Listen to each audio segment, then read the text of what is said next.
Hello friends, आपका स्वागत है हमारे यूट्यूब चैनल में। और आज हम लोग बात करेंगे बीकॉम द्वितीय वर्ष के सिलेबस में, क्योंकि सबसे बड़ा कन्फ्यूज़न ये है बच्चों में कि जो राष्ट्रीय शिक्षा नीति लागू हुई है वो बीकॉम प्रथम वर्ष में लागू हुई है। और काफ़ी बच्चों का थोड़ा सा डाउट है कि वो क्या इसे बीकॉम द्वितीय वर्ष में भी लागू किया गया है या नहीं लागू किया गया है। तो आज हम जो वीडियो बनाने जा रहे हैं, आज हम इसी पे बनाने जा रहे हैं कि बीकॉम द्वितीय वर्ष में, मैं पहले ही क्लियर कर दूं कि नई शिक्षा नीति का बीकॉम द्वितीय वर्ष से अभी कोई मतलब नहीं है। यहाँ पे आपको सिर्फ बीकॉम प्रथम वर्ष जो प्रथम सेमेस्टर के छात्र छात्रा हैं, सिर्फ वही जो है एनईपी के अकॉर्डिंग जो है सेमेस्टर प्रणाली उनके लिए लागू की गई है। जबकि द्वितीय वर्ष के छात्र छात्राओं को मैं एक बार फिर से बता दूं कि स्क्रीन पे जैसे कि आप देख पा रहे हैं कि बीकॉम द्वितीय वर्ष के जो भी छात्र छात्राएँ हैं उनमें स्क्रीन पे जो अभी जैसे यहाँ पे देखिए दे रखा है बीकॉम सेकेंड ईयर, यहाँ पे उनका जो पेपर पैटर्न वही ओल्ड पेपर पैटर्न है, जिसके आधार पे उन्हें जो है first paper company law, second paper जो है cost accounting, third paper income tax, fourth paper goods and service tax, fifth paper जो है पब्लिक फाइनेंस और सिक्स पेपर जो है इंडस्ट्रियल लॉ, ये पेपर जो है उन्हें देने पड़ेंगे। और सभी पेपर जो हैं वो 100 मार्क्स के हैं। यहाँ पे थोड़ा सा मैं पॉलिसी को फिर से क्लियर कर दूँ कि यहाँ पे होता क्या है कि यहाँ पे ग्रुपिंग सिस्टम होता है। तो ग्रुपिंग सिस्टम के अकॉर्डिंग क्या होता है कि पर वैसे देखा जाए तो पर पेपर के हिसाब से पर बच्चे के लिए कंपलसरी रहता है कि वो 33% मार्क्स को लेके आए।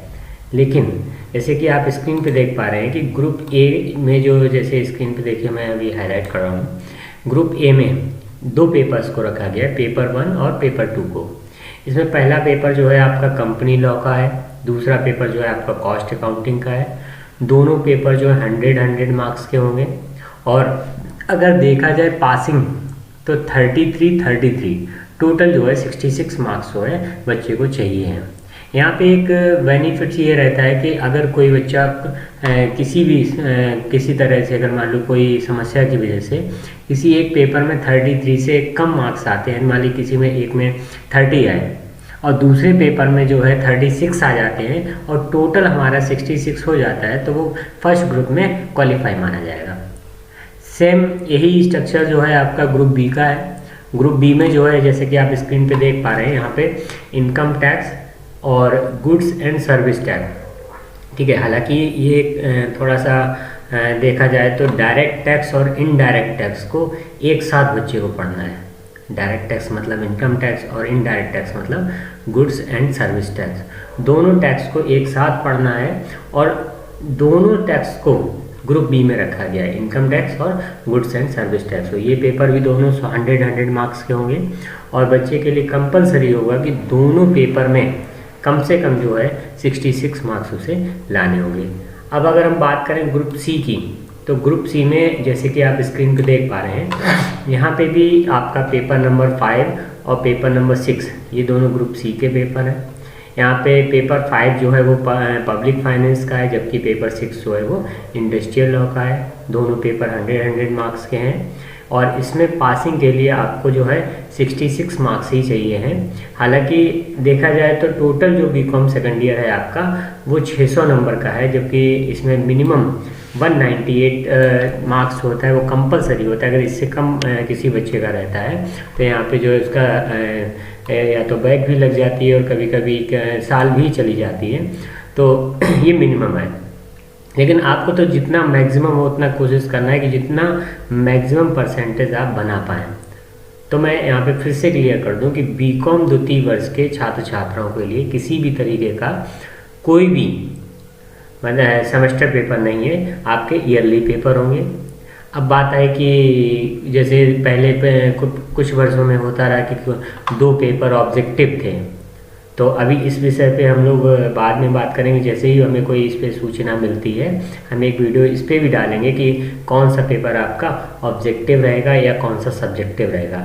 हाँ, इतना ज़रूर क्लियर है कि जैसे अभी हम अगर बात करें कि इसमें न्यूमेरिकल पेपर कौन कौन से हैं, तो बच्चे के लिए सबसे पहला न्यूमेरिकल जो है वो कॉस्ट अकाउंटिंग का है। ये न्यूमेरिकल पेपर है, हालांकि ऐसा नहीं है इससे थ्योरी नहीं आती, लेकिन न्यूमेरिकल ये न्यूमेरिकल पेपर में काउंट होता है।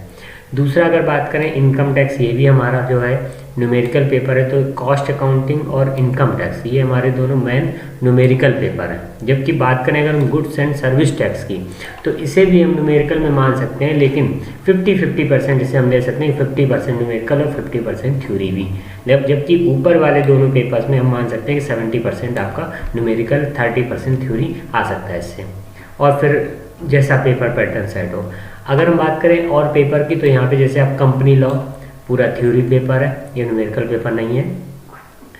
पब्लिक फाइनेंस इंडस्ट्रियल लॉ जो आपका सी ग्रुप है वो पूरी तरीके से और थ्योरी पेपर है, ये भी आपका न्यूमेरिकल ग्रुप नहीं है। फर्स्ट ग्रुप में सिर्फ कॉस्ट अकाउंटिंग और सेकंड ग्रुप के जो आपके दोनों पेपर हैं वो पूरी तरीके से न्यूमेरिकल हैं। और इसका जो आपका बीकॉम सेकंड ईयर का जो मार्क्स जो हैं वो मैक्सिमम वही 600 में से जो भी आप मार्क्स लाते हैं वो आपके माने जाएंगे। Okay, thank you. आपको वीडियो कैसा लगा कमेंट में बताइएगा। Thank you.